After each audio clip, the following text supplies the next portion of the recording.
Welcome to our channel. Today we how to disable Schema registry compatibility rules in Confluent. Detailed guide step by step clearly.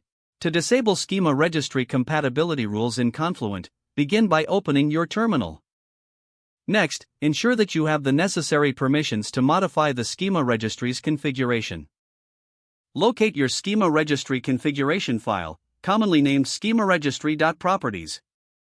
Open this file using a text editor of your choice.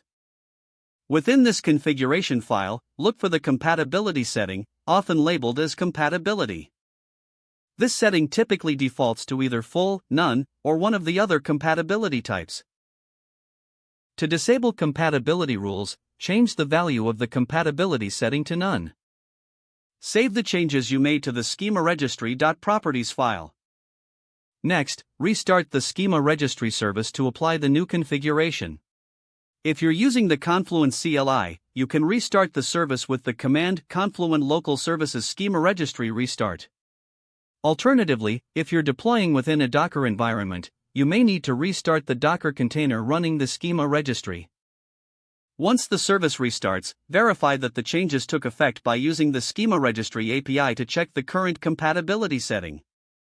You can execute a curl command to do this, such as curl xget http://localhost 8081/config.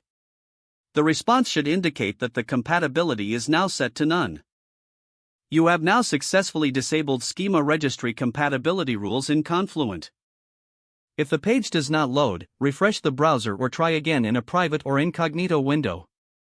Make sure you are using the correct email address, then retype it carefully to avoid small typos.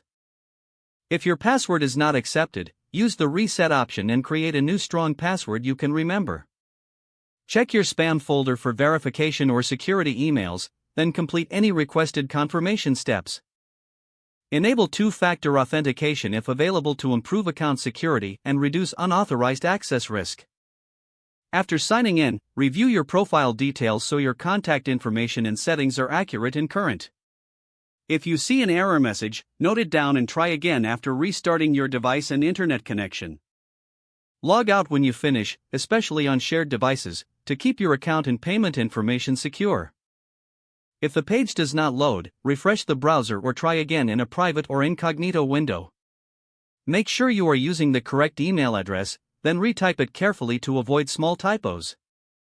If your password is not accepted, use the reset option and create a new strong password you can remember. Check your spam folder for verification or security emails, then complete any requested confirmation steps. Enable two-factor authentication if available to improve account security and reduce unauthorized access risk. Don't forget to like this video and subscribe to our channel for more step-by-step tech guides.